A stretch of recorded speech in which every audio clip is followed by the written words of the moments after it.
Hello everybody, welcome to this week's Wisdom Wednesday. My name is Kristen Gear. I am the Director of Operations for BNI Arizona, and each week I come to you providing a weekly education nugget called Wisdom Wednesday that counts as one chapter education unit for watching. So thank you guys so much for tuning into this week's edition. I can't believe we are at the end of November. Oh my gosh, Thanksgiving is next week. I hope you all have an amazing time with friends, family. I know there's lots of Friendsgivings going on. Speaking of Friendsgiving, we've got Friendsgiving going on in our region, guys. If you forgot, or if you didn't open up the Power of One email, make sure to go to the Power of One email that I sent a couple weeks ago. Because in that email, it gives you all of the details about Friendsgiving and the amazing way of how we can support our incredible nonprofits all around the Valley. We have a website designated specifically to our nonprofits to where we can support all of the amazing organizations that are in our BNI chapters around the Valley. To find that website, so if you're like, I don't know where the email went, I don't know where it's at, great news is the nonprofit link is on our public site. So if you go to bniarizona.com, click on resources, there is so much information on that resources page. If you haven't checked out all of the resources on the BNI Arizona website lately, you need to go check it out. Jenny Rowe has done an incredible job with revamping everything, so go take a look at all of the resources. But if you go to the resources tab, there is the nonprofit link there. So for every 10 or more dollars, so if you submit $20 to one organization, it doesn't count as 2 referrals. So every 10 or more dollars towards any of the nonprofits counts as a referral. So if you donate towards multiple of the nonprofits, it'll count as multiple referrals. Now, the key thing is, guys, when you are sending those referrals, make sure to put in the comments how much you donated towards their organization, because sometimes the representatives that are in the chapters don't have an opportunity to see all of the donations that are coming in. So make sure that you put in the comments how much you donated. That way they can submit the thank you for closed business for that donation. There are a lot of the nonprofits in our organization that also qualify for the Arizona state tax credits. So as we're coming up on tax seasons, guys, keep that in mind, because those donations for those tax credits, guess what? They also count as referrals. So we want to make sure that we're maximizing on supporting the different organizations in our BNI Arizona community and helping us out too. Why pay the state more money when you can give the donation to an incredible organization that is providing such a positive impact within the community? So make sure to support all of the incredible nonprofits. The second part of Friendsgiving month is submitting who you are BNI thankful for. So in that same Power of One email, I know you all read it, but I send it to all members. I'm hoping that you guys at least glance at it. In that email is a link to submit who you're BNI thankful for. Our incredible executive assistant, Shay, she's already started creating posts for the entries that are coming in. So if you haven't checked out the BNI Arizona page lately, the full Facebook page, she's posting them all there. And I'm pretty sure she's probably sharing it to all the different BNI pages as well. But we're wanting to create that positivity this month specifically for who you guys are BNI thankful for. So please, thank you for everyone who already submitted this their submission. But if you haven't yet, please make sure to submit who you're BNI thankful for. I'd love to hear all of the incredible stories that are going on around town today, guys. So I've been getting a lot of questions about visitors. Visitors is a really big topic, and specifically since we just came off of the end of year celebration, and now you guys really know that the visitors, how many visitors a chapter gets is one of the incredible awards that we award chapters with at the end of the year. Now, there are some specifics of what qualifies as a visitor. So not everyone that's not a member of your chapter, if they visit, qualifies as a visitor. So I think sometimes we're confused as what really does qualify someone to be counted as a true visitor on the Palms report to where a member would get credit for that visitor. There's some very, very easy requirements for someone to be marked as a visitor on the Palms report. Here's what it is, guys. So, a visitor to be marked on the Palms report to give a member credit has to be their first visit to the chapter, and they have to be eligible to apply for membership. Now let me expand on that second one. Eligible to apply for membership. That means that they are not an active member in another chapter. Because if someone is an active member, they don't qualify to submit an application to your chapter. Now, if they said that they wanted to put a representative in your chapter from their company, once their representative visits your chapter, that counts as a visitor. But the actual member themselves does not count as a true visitor. Even if they represent an open category, it doesn't qualify because they're not eligible to apply for membership. That's the biggest thing. They have to be eligible to apply for membership. Now, if someone is not eligible, or it's their second visit, or they're a member of another chapter, that would be considered as a guest. So there's a couple different ways that visitors and guests are marked in the system. They can be marked as a guest, they can be marked as a visitor, they can be marked as a substitute, and the visitor host can also mark them as a member in the system when they're plugging in all the attendance after the meeting. Now, the only ones, after the visitor hosts are done plugging in all the information, the only ones that count towards when the vice president says we had this many visitors attend the meeting, the only ones that count in that number, guys, are the first-time visitors that are eligible to apply for membership. That's it. So if you have members from other chapters visiting, that does not count in that visitor number when the VP is presenting that in the vice president's report. I think some chapters are including everyone that visits. I think I've even seen a chapter throw my name in the list in the visitor count, but that does not count as a visitor. Now, what the next step, guys, is making sure that visitor hosts, we got to make sure that we are marking the attendance correctly in BNI Connect through the attendance portal. There is an incredible video from Jeremy Walsh. It's one of his deep dive series videos. The link for that video is actually on our brand new training page on the BNI Arizona website. So if you go to bniarizona.com, like I said, guys, we've got so much new resources. Click on training. If you scroll towards the bottom, you'll see the deep dive series links, and there's one for visitor management. That is an incredible resource to watch.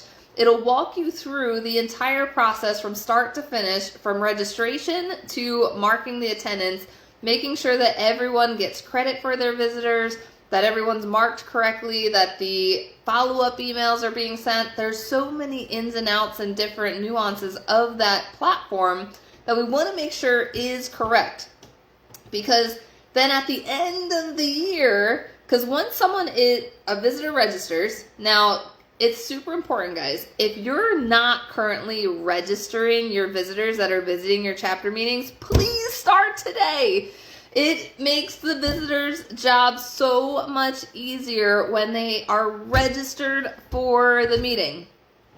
Now, there is a little hiccup, I would say, in the system when it comes to one person visiting multiple times, like back-to-back weeks.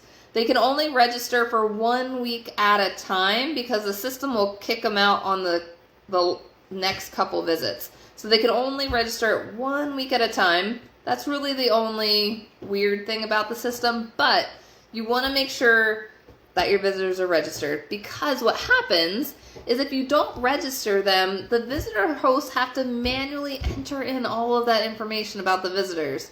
Ugh, that's a lot of time. So let's save the visitor host some time when they're marking the attendance on the back end and register your people. Because once the visitor registers, one, they're going to get all of the incredible system notifications. Two, they're going to then be in the system, so that way we can gather their information. If they don't show up, then we can follow up with them and invite them to a future meeting. But once they're registered, then the visitor host, once they attend, they're going to go into the system and mark the attendance through the attendance portal. If someone isn't registered, they have to go through an extra step to manually enter in all the information. Again, let's save some time. Let's register everyone. The cool thing is, if your visitor shows up, just pull out your phone and register them while they're there in the meeting. Because it's super easy. All you need is their name, phone number, email, and their profession, and we can get them in the system. Because you can register them through your phone in the meeting. Like, you can actively do that if they're your visitor. Now, the key thing, guys, is you don't want to visitor host, you don't want to use your own app and register a whole bunch of visitors that show up, because then those visitors are going to be linked under your name that you invited them, not the member that actually invited them. So if you know that your visitor's coming, or you wanted to wait until they showed up, have them show up, but make sure that you are registering them through your own app. Now, when it comes to marking the attendance, once they're marked, then all of that data goes to the chapter visitor report. So it all filters into a report to where any member can find the past visitor information. So if a visitor visited your chapter and you're like, oh man, I really wanted to connect with that roofer that attended my meeting, you can go into that chapter visitor report. So if you go into BNI Connect, click on reports, there's a chapter visitor report where you can pull that data from about the visitor to be able to contact them. If the attendance piece isn't marked, then none of that data collects in that chapter visitor report. And when it comes to the end of year awards, I pull those chapter visitor reports. And what I look for is that I go through and manually count the first time visitors. So VPs, if you're manually entering in visitors on the Palms report, stop it. Stop it now. You want to make sure to get credit for all of those visitors by making sure their attendance is marked correctly in the system. Because if you're just tallying those visitors on the Palms report, those will not count towards the end of year numbers. Because again, I pull all of the data from the chapter visitor report, which tells me that the chapter submitted all of the visitor attendance correctly through the system. And I confirm that each person is a first-time visitor, that first-time visitors aren't double counted, and that no one that's an active BNI member is listed as a first-time visitor. I know a lot of people around the valley, guys. I can pick out BNI members' names through that first-time visitor list. So I go through and confirm everything before a chapter wins the award for most visitors. So it is true first-time visitors. Now, there has always been a question, well, if a visitor visited last year and they're coming back, does it count again as a visitor? And I would say if it's been a year since they visited, technically, yes, they would count as a first-time visitor.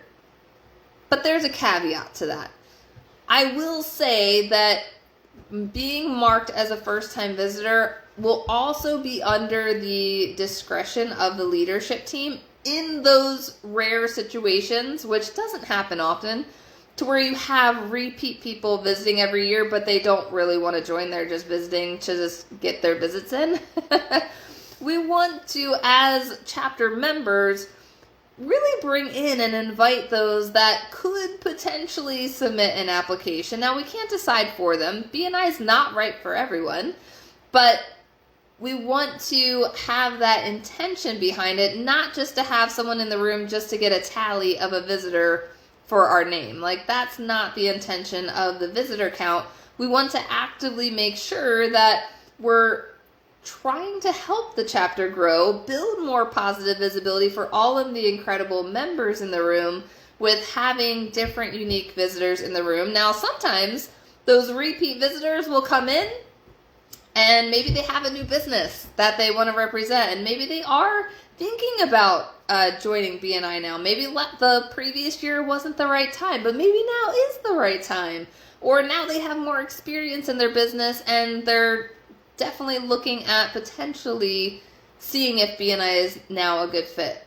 That would be okay. Like, that's best case scenario, right? So just keep that in mind as we're inviting different visitors. 1, guys, make sure that they're registered. 2, the only ones that count are the first-time visitors that are eligible to apply for membership.